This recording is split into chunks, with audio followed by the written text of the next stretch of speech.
Hi, this is Dr. Mahesh Morjaria. Today we'll be talking about Agua Caliente and its grid integration features and how do they actually work in practice.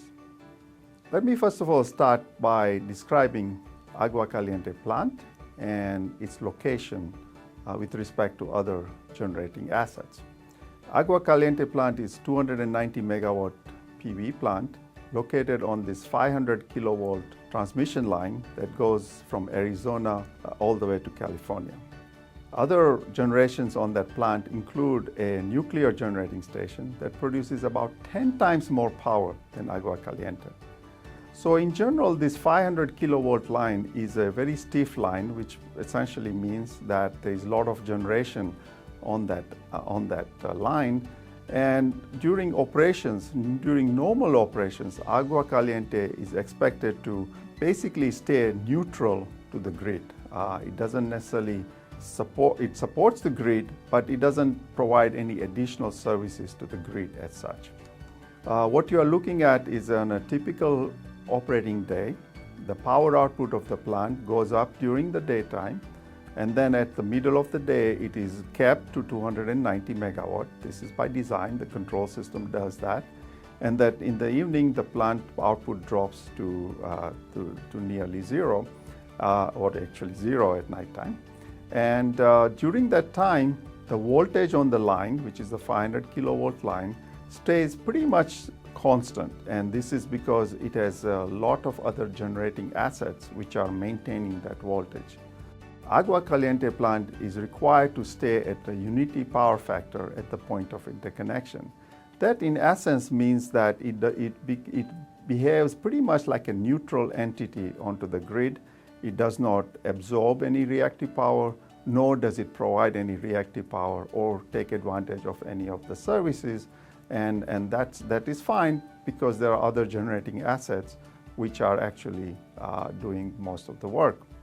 What was interesting is on March 21st, 2014, an event occurred that actually is illustrative of some of the features that Agua Caliente can provide. The line between that nuclear generating station and the Agua Caliente plant was taken out of service. And what that meant is that now that line did not have the generating asset, in this case the nuclear generating station, providing the voltage support.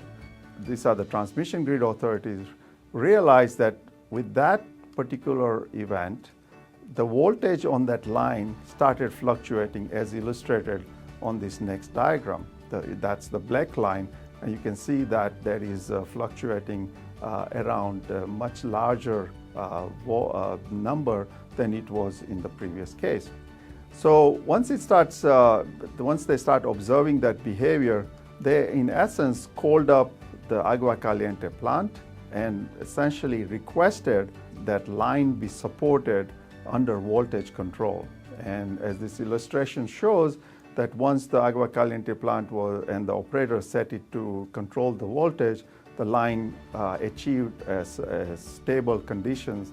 And then at night time, when the Agua Caliente plant stops performing because the sun sets, the voltage started fluctuating again. So what this is actually illustrating is that the grid integration features that we have built into plants like Agua Caliente are often or could be called upon to provide grid support. And as more and more PV plants are established onto the grid and the conventional generation plants are reduced, there will be more opportunities for such plants to provide the services that are essential to keep the stability of the grid and to keep the grid reliable.